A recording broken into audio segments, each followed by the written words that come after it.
السلام علیکم میرے پیارے ریڈرس، ہوپ کرتی ہوں آپ سب ٹھیک اور خیریت سے ہوں گی۔ ایپیسوڈ نمبر 27 کے ساتھ حاضر ہوں۔ امید کرتی ہوں کہ چینل کو سبسکرائب کریں گے، ویڈیو کو لائک کریں گے اور زیادہ سے زیادہ شیئر کریں گے۔ ہیلو ادن، کیسی ہو تم؟ ہم آ گئے ہیں، ادیان نے مسکراتے ہوئے کہا۔ ٹھیک ہوں، چلیں اب میں گھر جاتی ہوں، دیر ہو رہی ہے۔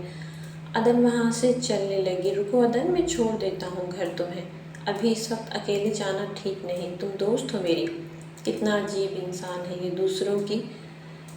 دوسروں کی کرتا بچوں سے بھیک منگواتا، نہ جانے وہ درندہ ہماری بہنوں، ماں بیٹی کو فروخت کے ساتھ کیا کرتے ہوں گے۔ دوسری طرف اپنے دوستوں اور گھر والوں کا کتنا خیال رکھتا ہے، کہیں انہیں کچھ ہو نہ جائے۔ نفرت ہے مجھے ایسے منافق لوگوں سے، شدید نفرت ہے مجھے، ادن نے دل ہی دل میں کہا۔ ادن، کل ہماری ٹیم کے سب لوگ ہوں گے اور کل ان لڑکیوں کے خریدار بھی آ جائیں گے۔ کل میں ان سب کو فروخت کر دوں گا، بہت پیسہ آئے گا، تم بھی آ جانا۔ ادیان بہت خوش تھا۔ ٹھیک ہے۔ ادن کے موبائل میں بیلنس ختم ہو گیا تھا، اس کو ارجنٹ کال کرنی تھی۔ ادن نے موبائل شاپ کے آگے گاڑی روک دی۔ جب بیلنس ڈلوا کر واپس آ رہی تھی تو اس کی ٹکر غازان کے ساتھ لگ گئی۔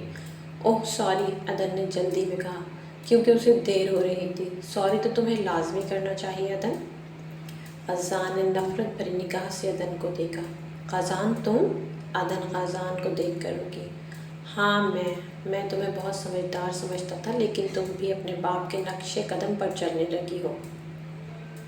کیا مطلب ہے تمہارا؟ ادن کو کچھ سمجھ نہیں آ رہی تھی۔ بہت معصوم بن رہی ہیں آپ محترمہ، جیسے آپ نے کچھ نہیں کیا۔ ایک بات یاد رکھنا، جیسے تمہارے غدار باپ کو سزا ہوئی تھی نا، اب تمہیں بھی سزا دلوا کر رہوں گا میں۔ غازان، تمہیں کوئی حق نہیں یوں سب کے سامنے میری ذات کی تذلیل کرنے کا۔ سب دیکھ رہے ہیں۔ ادن نے سب کی جانب دیکھا، سب ان دونوں کو ہی دیکھ رہے تھے۔ تو دیکھنے دو نا سب کو بھی پتہ چلے کہ یہ لڑکی پیسوں کے لیے کچھ بھی کر سکتی ہے، اپنا ضمیر بیچ سکتی ہے۔ اوہ ہاں، آخر ہو جو اریب کی بیٹی۔ غازان نے زور سے ادن کا بازو پکڑ لیا۔ تمہیں پتہ ہے ادن، میں تم سے شدید نفرت کرتا ہوں، شدید سے بھی زیادہ شدید نفرت۔ مجھے تمہارے نام اور شکل دونوں سے شدید نفرت ہے۔ دفع ہو جاؤ یہاں سے تم، نہیں تو میں تمہیں جان سے مار دوں گا۔ غازان نے ادن کو زور سے دھکا دیا۔ ادن وہاں سے چلی گئی تھی۔ تمہیں کوئی حق نہیں تھا غازان، یوں سب کے سامنے میری ذات کی تذلیل کرنے کا۔ ادن نے موبائل سے ساری غازان کی تصویریں ڈیلیٹ کر دیں۔ جب انسان اپنی زندگی میں ہر بار ہی سب سے قیمتی چیز کو کھو دے تو اس کا دل مزید حسرتیں نہیں کرتا، پھر اس کی زندگی سے کوئی بھی چلا جائے اس کو فرق نہیں پڑتا۔ خاص سے عام کرنے میں ایک لمحہ لگتا ہے، لیکن وہ ایک لمحہ بھی اذیت دیتا ہے۔ سر ادیان اور اس کے گروہ کو پکڑ لیا گیا ہے اور لڑکیوں کو ان کے ماں باپ سے ملوا دیا گیا ہے۔ کچھ بچوں کو بھی گھر والوں سے ملوا دیا ہے، پر کچھ بچوں کو اپنے گھر کا ایڈریس نہیں آتا، ماں باپ کا بھی نہیں پتہ۔ گڈ جاب، ان بچوں کے رہنے اور پڑھائی کا بندوبست کرو۔ راجر سر، آپ کو پتہ ہے اس گروہ کو پکڑوانے میں مدد کس نے کی؟ کس نے؟ سر ادن نے، بریگیڈیئر اریب کی بیٹی نے۔ اور کیا جاسوسی کی ہے لڑکی نے، اس گروہ کی خبر بھی اس نے ہی دی تھی اور پکڑوایا بھی اس نے ہی۔ اس کے باپ نے وطن سے غداری کی، پر بیٹی نے وطن کے لیے بہت کچھ کیا، کتنی ماؤں کو ان کے بچوں سے ملوایا، کتنی بیٹیوں کو فروخت ہونے سے روکا۔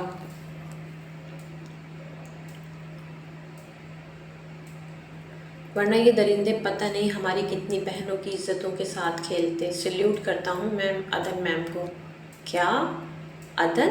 یہ سب ادن نے کیا؟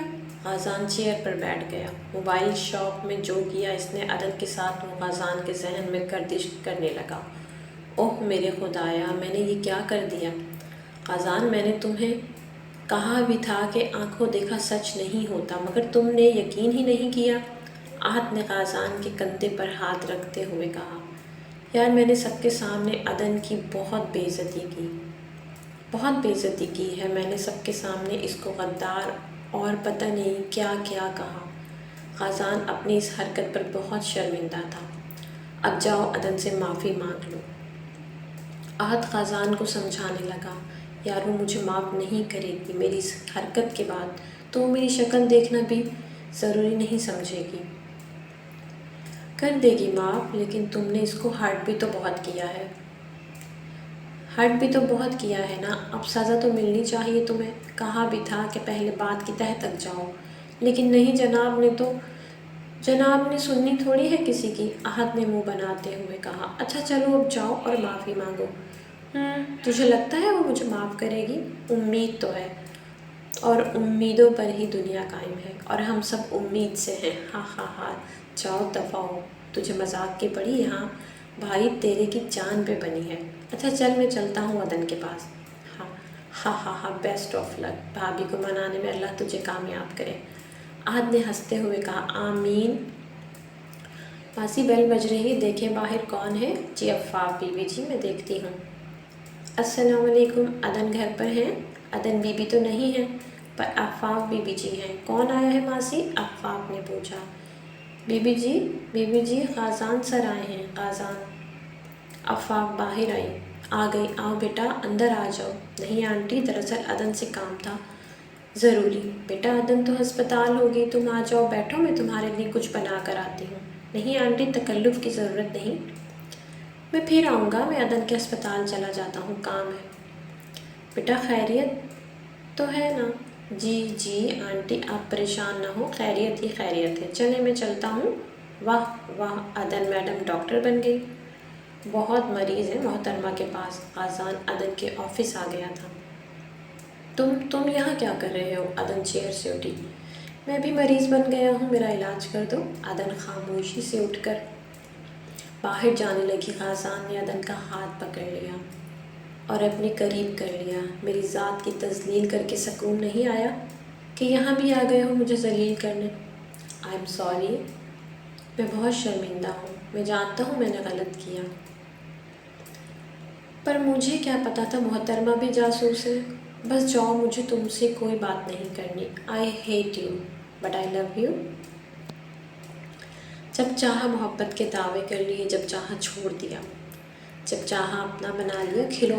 کھلونا ہوں کیا میں؟ آئی ایم سوری نا۔ اچھا کان پکڑ کے سوری، اب تو مان جاؤ نا، میں گھر جا رہی ہوں، میرے پاس ٹائم نہیں ہے۔ عدن تیزی سے وہاں سے نکل کر ہسپتال کے باہر آ گئی۔ عدن سنو، میری بات تو سنو پلیز۔